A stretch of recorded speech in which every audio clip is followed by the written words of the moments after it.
This episode is sponsored by Pens and Paintings. Pens and Paintings provides premium Islamic art at reasonable prices. Choose among 50 unique designs that display Islamic calligraphy at mosques from all over the world. You can visit them at www.pensandpaintings.com and follow them on Instagram at Pens and Paintings.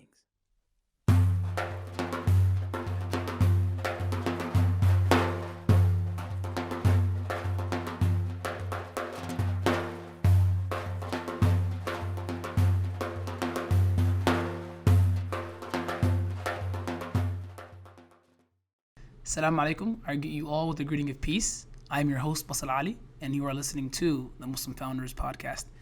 I want to give a little overview of what the name means and what the goal of this podcast is before we introduce our first guest, inshallah. Much like the founding fathers of many nations, a society requires members who have paved the road and laid the groundwork for future and present communities. Trailblazers, as some would say. The name was inspired by these individuals. Muslim Founders details the lives of successful Muslims and takes an in-depth look into their work while motivating others along the way. With that being said, I would like to welcome our very first guest. He is a scholar and specialist in Sirah and Hanafi Fiqh, founder and director of Qalam Seminary. He has both bachelor's and master's degrees in Arabic from Karachi University and a master's in Islamic studies from the University of Sindh. Please help me welcome Shaykh AbdulNasir Jangda. Assalamu alaikum wa rahmatullahi wa barakatuh. Wa alaikum salam wa rahmatullahi wa barakatuh. Thank you for taking the time out of your busy schedule to meet with us.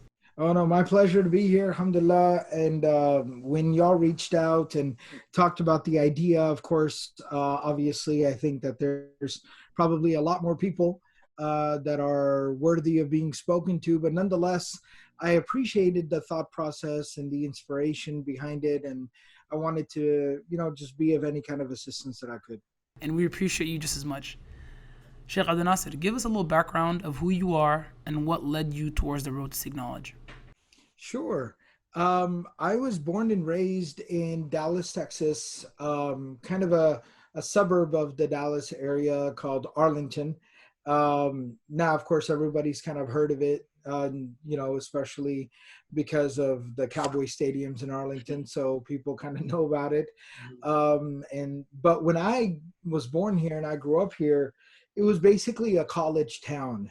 UT, the University of Texas System, the famous one in Austin. But just like any kind of state school, they have different campuses and different schools. So there was a UT Arlington, which is where a lot of the engineering programs were. So my dad went to school here and settled down over here. So I was born and raised here in Arlington, Texas. Grew up here, just going to school. It was a very small Muslim community when I was growing up. It was maybe a half a dozen or so Muslim families. And at some point, when the community started to get a little bit bigger, we rented a house and we used to pray there.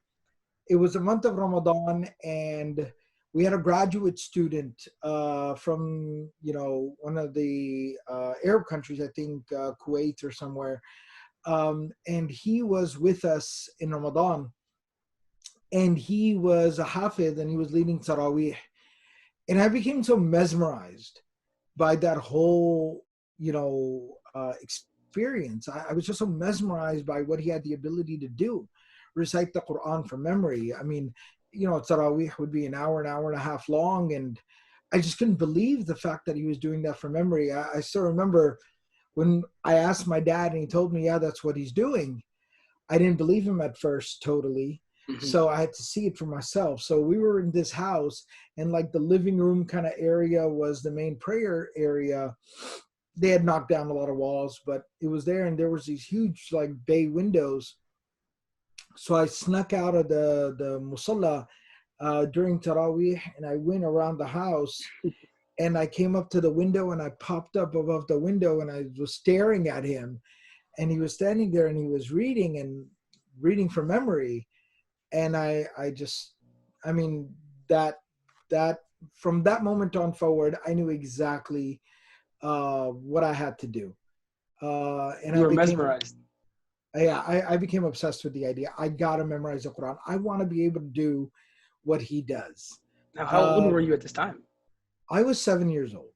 Oh, subhanAllah.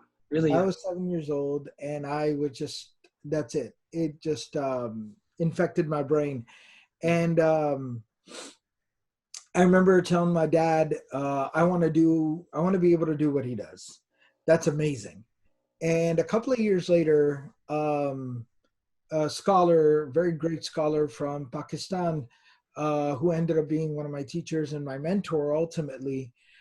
He ran an institution overseas, and he was visiting during the month of Ramadan. They brought him over, and um, we spent, the last 10 days of Ramadan listening to him, praying with him. And he talked about this idea that he had an institution that he ran, and how students would come from all over the world and they would study there. And he said, that opportunity is there for your, kids and your future generations as well. And I heard that and I knew I just had to go. And so I was about 10 years old at the time. I went overseas. I memorized the Quran. I came back home, alhamdulillah. And that was of your own choosing? That was something, in fact, my dad was totally on board. My mom wasn't too keen on the idea, obviously, me going abroad at 10 years old. So, but I just wouldn't have it any other way. I wouldn't take no for an answer. And I ended up going. And after I completed my memorization of the Quran, I came home, went to middle school, went to high school, graduated from high school. But all throughout, basically right around the time I started high school, I started leading Tarawih prayers in my community, in my area. And it really became something that, I felt like it defined me. The Quran was now something that defined me. I knew at that moment that I was attached to this for the rest of my life. So then as I went to high school and you start to kind of grow a little bit intellectually and your thought process starts to develop and you learn how to critically think. And I then needed to know what this meant. And I read translations in this now, but I really, really wanted the depth of it. So I realized what you do now is you got to pursue further study. You study the Arabic language, then you study Islamic studies in depth. And I ended up becoming very passionate about that. I graduated high school early and I took back off to overseas. Same institution where I went to go memorize the Quran. They had different departments. So they had Arabic studies and Islamic studies. And I went back there and then I studied there. That's kind of how I got to where I was.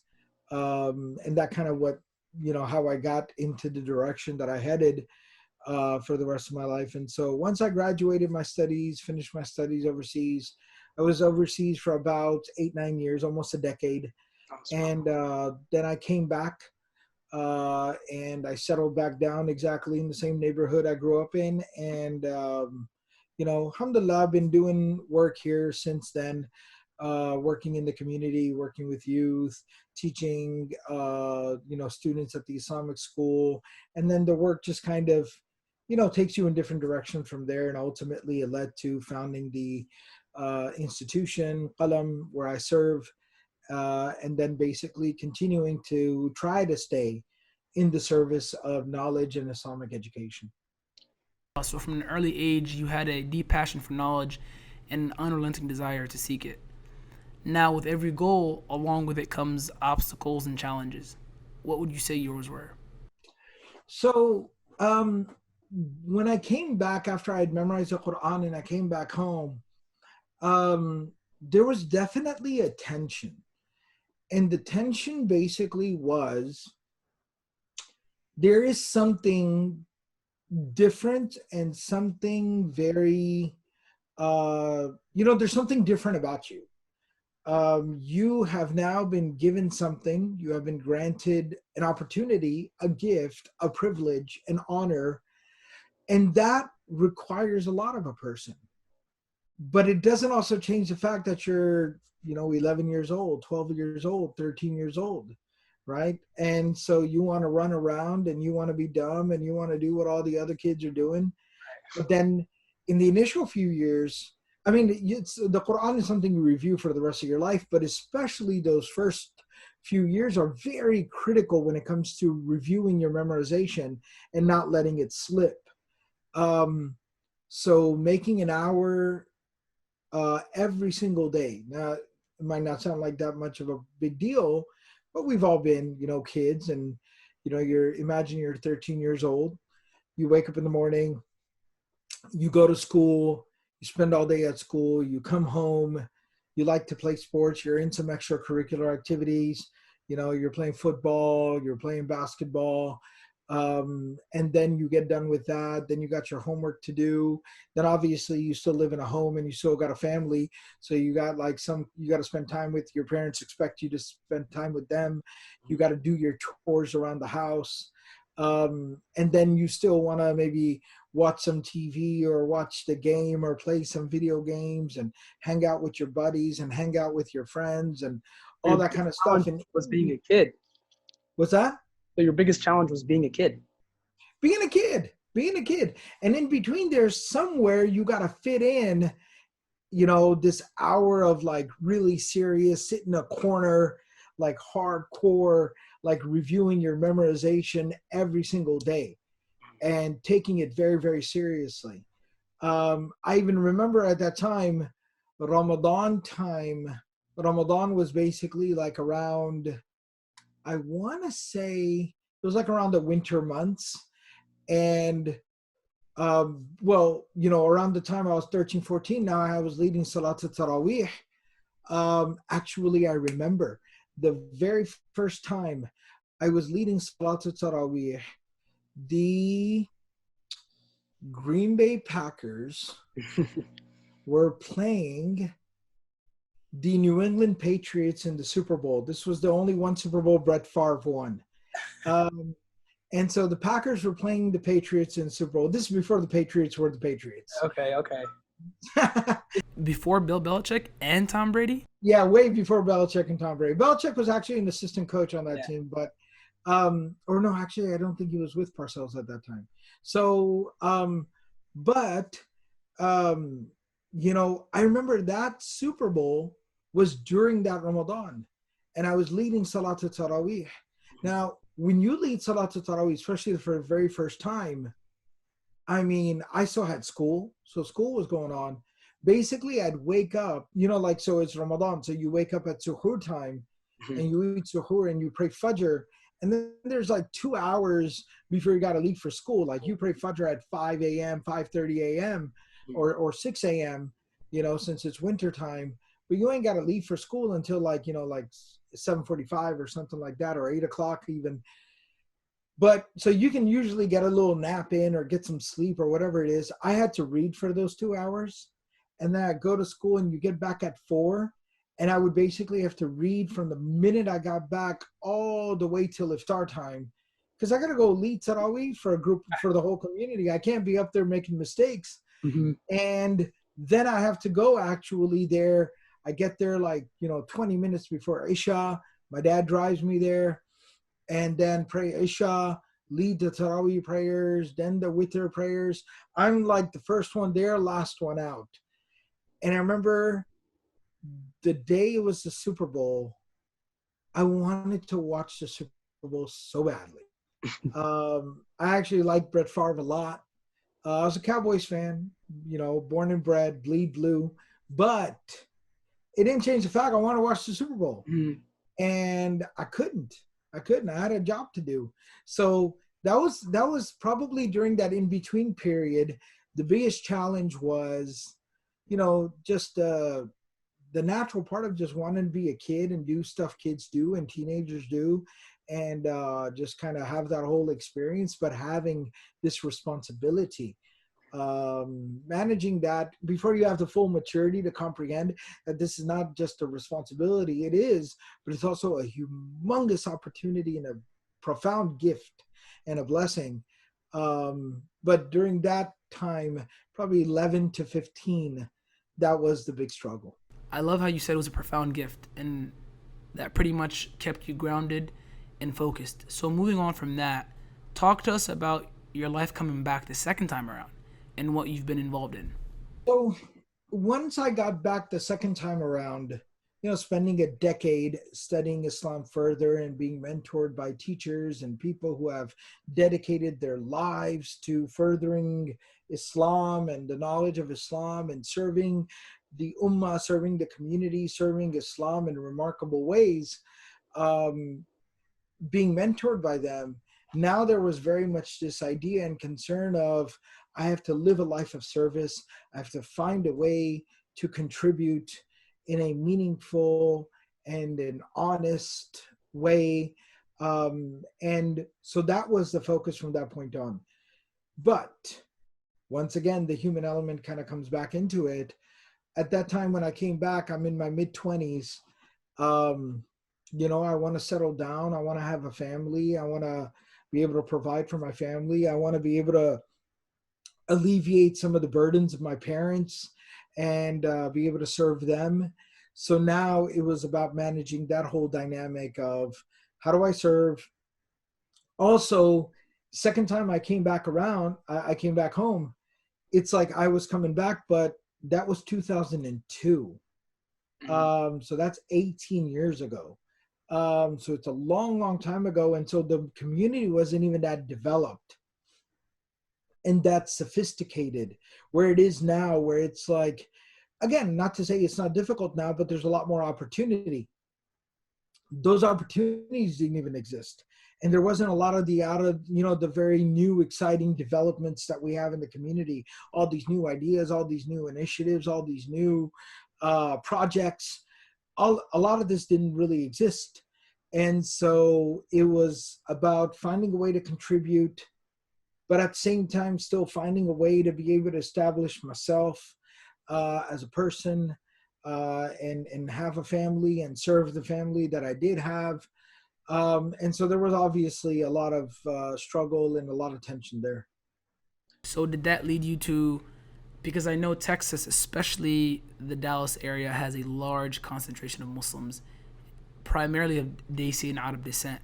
And I myself am from Ohio, and I know Somalis have flocked to Ohio, Minnesota, and Washington State. So knowing you had this responsibility and profound gift to share and teach what your instructors and teachers have taught you, elaborate on your role as an academic and pioneer in helping launch the Islamic centers and masajid in and around Dallas. So what's very interesting, and a lot of people might not fully realize this unless they're local from here, like you said, the Dallas community is very known around the country for being a really developed Muslim community, huge numbers, great organizations and communities. It wasn't always like that. Obviously, there's always a beginning for everything, but even there in the early to mid 2000s, it was a very sparse community. It was very kind of spread out. It wasn't particularly huge. We didn't have humongous numbers. We were like, Dallas overall was considered a more mid-size, small to mid-size kind of like Muslim community. Houston was like way beyond us in numbers and development and organizations and all the different kind of projects going on. Dallas was very humble in that regard. It was very spread out and it wasn't very well organized. And then something happened. You never know the wisdom of Allah subhanahu wa ta'ala in things, right? There was a recession in the mid 2000s, late 2000s. There was a huge recession that hit, particularly around 2008. When that recession hit and people lost jobs, people lost a lot of their income and their way of earning a living. The interesting thing was, because Dallas was so spread out, and it is Texas and there's tons of land and things like that, living here was very cheap, a very low cost of living. And secondly, Dallas was primarily built as an industrial city. It's a very new city in that sense. And there's a ton of industry here. So and it was known at one point in time as the telecom corridor, where there are a lot of those telecom kind of companies and technology companies were here. So there were still jobs available, and it was super cheap to live here. I knew families that sold their house in California and they moved here, and they were able to buy like a house twice as big as the house they lived in California for half the money that they sold their house in California for. And they saw had enough money left over to be able to invest in a business and be able to start a business. And once that started happening, not only in the Muslim community, in general, people from the Midwest, people from the East Coast, people from the West Coast, people started flocking to Dallas. And the population of Dallas nearly doubled in the next few years. It just grew exponentially. I remember that particular moment where it was like, Dallas was, a kind of a big city. And then all of a sudden, it just felt like in 2-3 years, it just got packed. And you could feel that it was bursting at the seams. So when all these people are moving there, Muslim, non-Muslim alike, just generally, people are moving there. Muslims are a microcosm of that. So the Muslim community started growing, and it started being infused with all this talent coming from different places, from Ohio, from Michigan, from Chicago, from Jersey, from New York, from DC, Maryland, California. They're moving here, in droves. And it was kind of like an opportunity for our community, and the community started to grow and start developed. And people who are part of 40, 50, 60-year-old communities in these, like in the East Coast, for example, they're bringing all that experience and wisdom here, and things started to take off. And the trajectory was crazy. So there is a particular fascinating kind of like dynamic in there. But in the early days before that, there wasn't that kind of opportunity a lot. So some of the things I ended up doing was, for many years, for about at least 5 years, I actually taught at the local university here, UT Arlington. So I came back and I started teaching at the university. I was teaching Arabic and Islamic studies at the university, religious studies and Arabic language studies at the university. And that's what I was doing. My dad had a business. I was helping out with his business. I was teaching at the university. And all the work I did in the community was basically volunteer work. So there was a small community where I would lead Taraweeh. I would give their Friday khutbahs every week. I would run their Sunday school youth program. I would work with all the MSAs in town. There was only a couple, one very active one. And I would basically be very regular with that MSA, do weekly, kind of classes and halaqas for them and things like that. I kind of ran my own little youth group in my own area, my own part of town, Arlington. So, and then eventually there was a local Islamic school, and I helped out there, helped create an Islamic studies and Arabic studies curriculum. So those were kind of the things I did, but a lot of this was very kind of volunteer basis. Once the community started growing a little bit more, I was basically like the part-time imam of the masjid, but it was volunteer. In 2007, I went full-time with them, and I was full-time for about 3-4 years. I was overall part-time with them for almost a decade. And then by the time I had been with the masjid full-time for 3-4 years, that was when really things were hitting a whole new level and a peak in terms of community. I always gravitated towards Islamic education. And that's where I just kind of felt that I wanted to be involved with education in a more focused way. And that basically led to Qalam and the institutional work.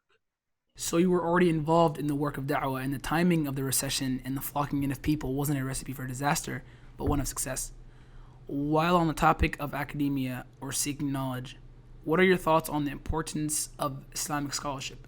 Is it something that should be left to certain individuals and experts, or is it a personal responsibility upon every Muslim, or a combination of both? Very, very good question. It actually is a very nuanced kind of issue, right? So it depends on what we're talking about.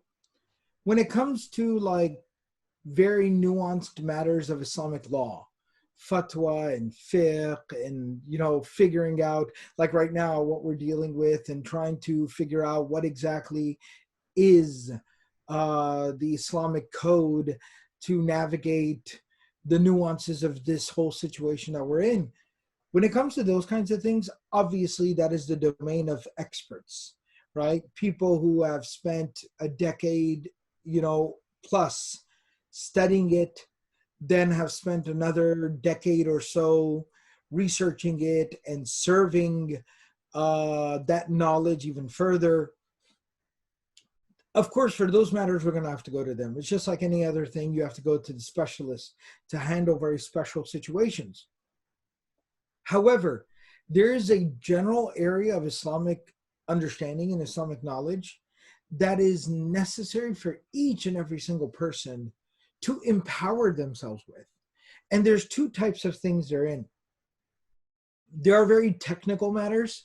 For instance, like we often talk about, right? Rituals of purification. How do you cleanse yourself, and how are you in a state of tahara, purification?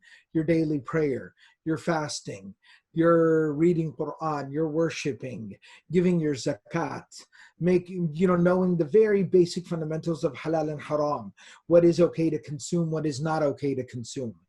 Those are technical things, and that's something everyone's got to know.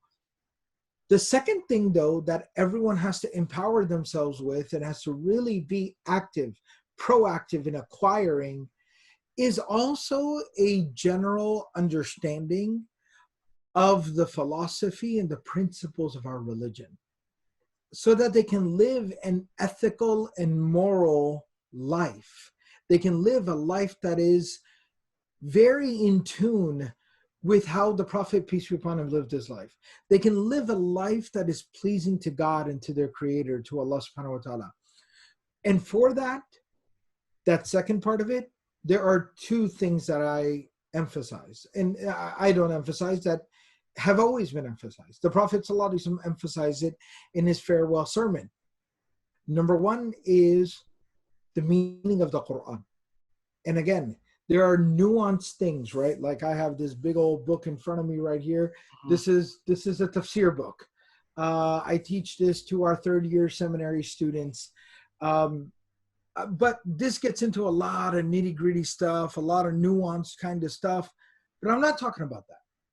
I'm talking about like translation of the Quran, meaning of the Quran, and having a general understanding of what the Quran says, what it wants from me. What is it telling me? How is it telling me to live my life?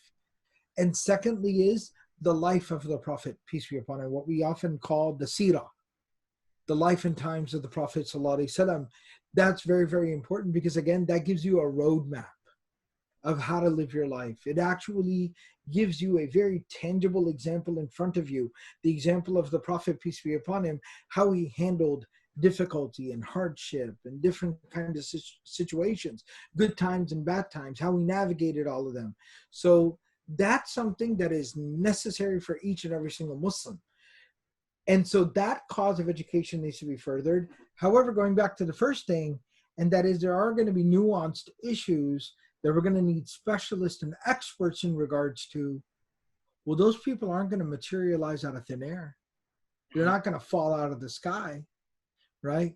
We need to develop those people, and that is Islamic scholarship. So taking both of those things into consideration, that's kind of what drove our work at Qalam to focus on both things. So in the nuances and the intricate parts of the religion, they should be left to the scholars and professionals in their area of expertise.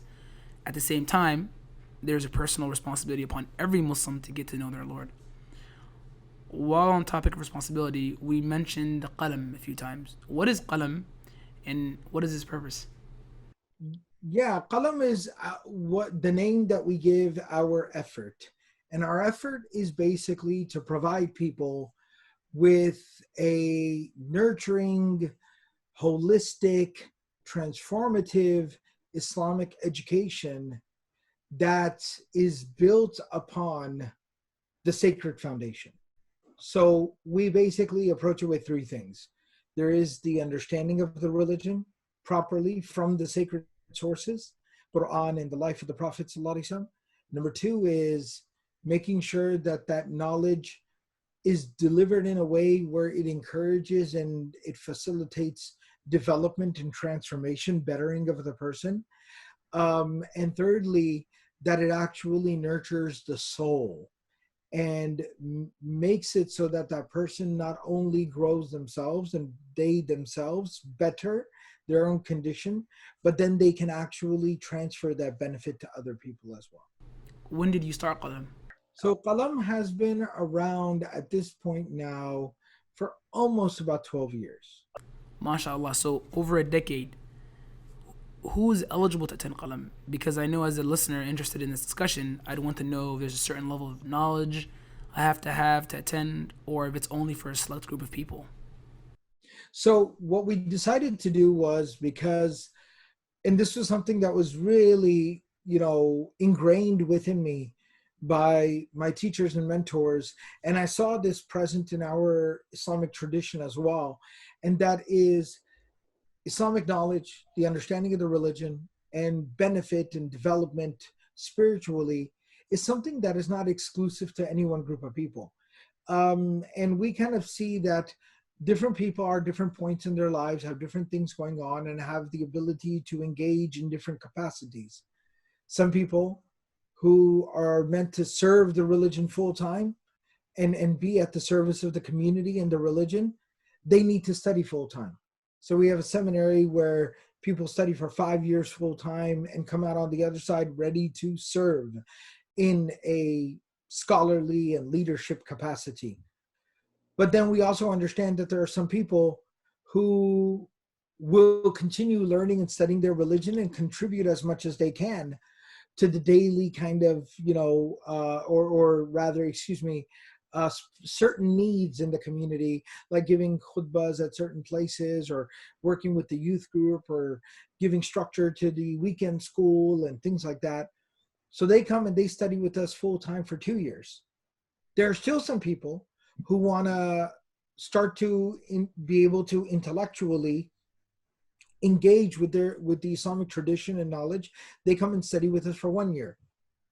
But then there are some people who don't have the ability or the situation right now where they can study full time. They're working professionals, they're family people, they're college students or high school students, whatever it is. But they still do want to learn their religion. So they're willing to engage a little more proactively and seriously. We have classes, courses, seminars, intensives, retreats for those kinds of folks. And yet there are some people who can't make a week or 2 weeks or a weekend or a day or 2 or 3 days or 5 days or something like that. They can't really kind of engage or even, do an hour a week or a couple of hours a week for like a whole semester. They're not in that situation. And they need something that they can very, periodically, very casually just stay connected to, where they're still learning and growing, slowly but steadily. And for those folks, we have what we typically refer to as a Qalam podcast, recordings, different online lectures, and we try to disseminate as much benefit as we can through those means. So we kind of took this multifaceted approach to whether you're a full-time student or you are somebody who just has 20 minutes each way during their commute to be a little more productive. We wanted to make sure that Islamic knowledge is accessible for you. And that's kind of, our slogan that we, reaffirm every single day, is that we work every single day to make Islamic knowledge accessible for everyone.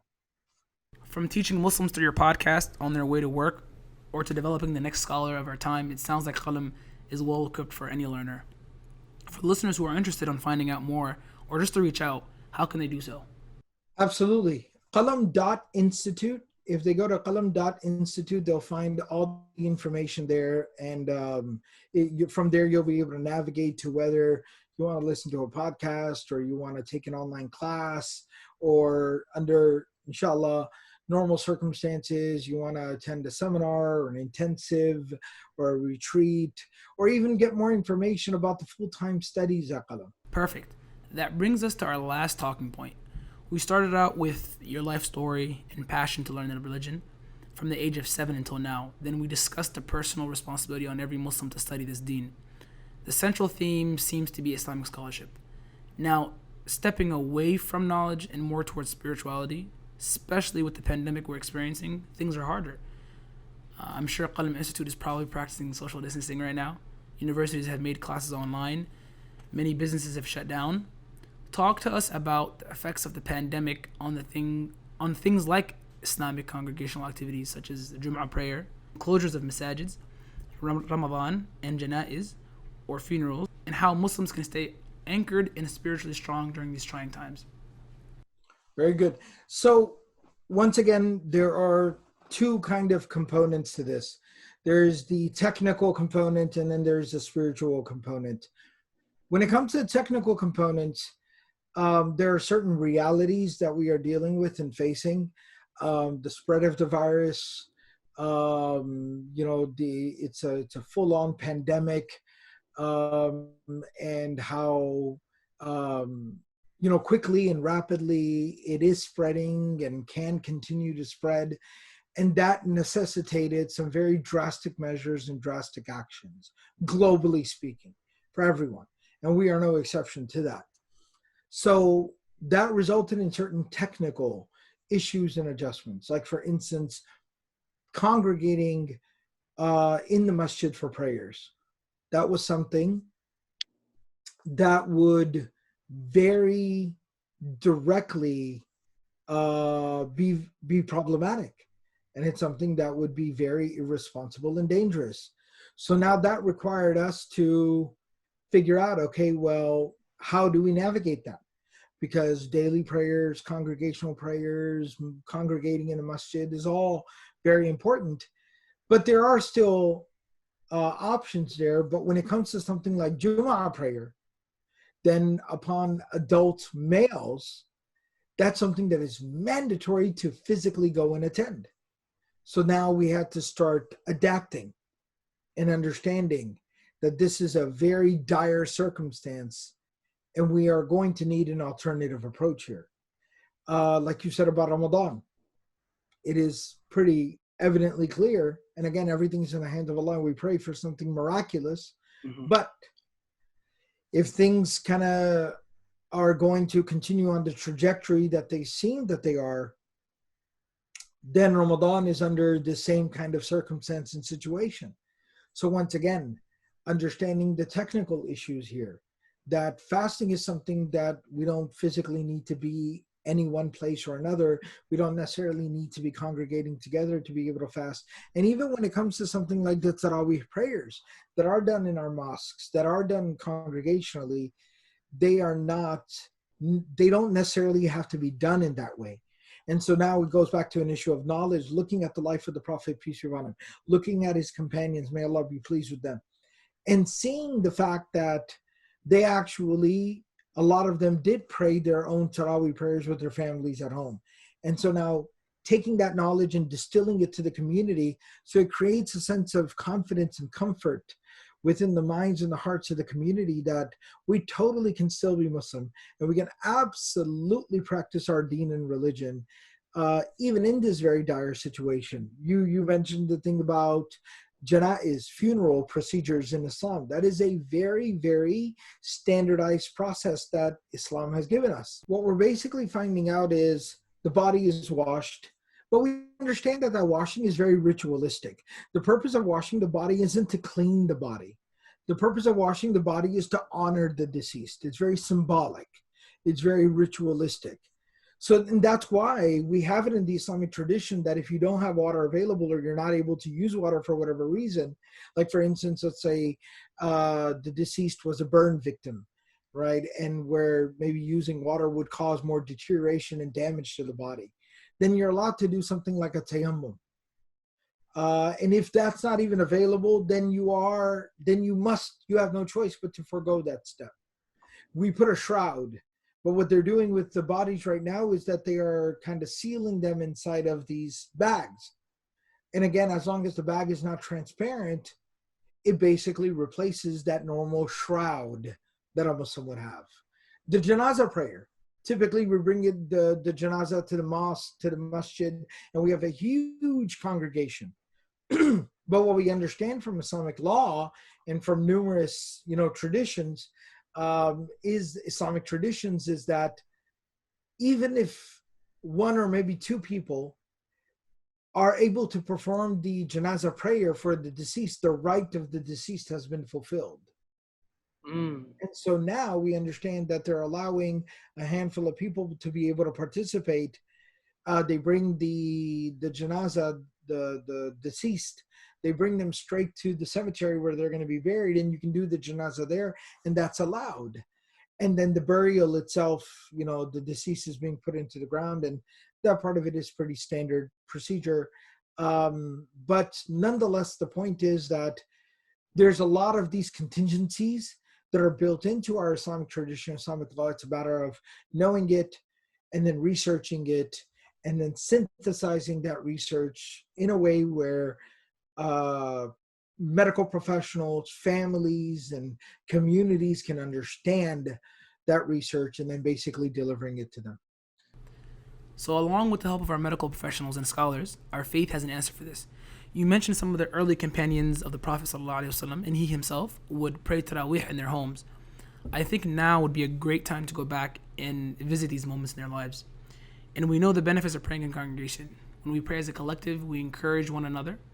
We have this feeling of unity.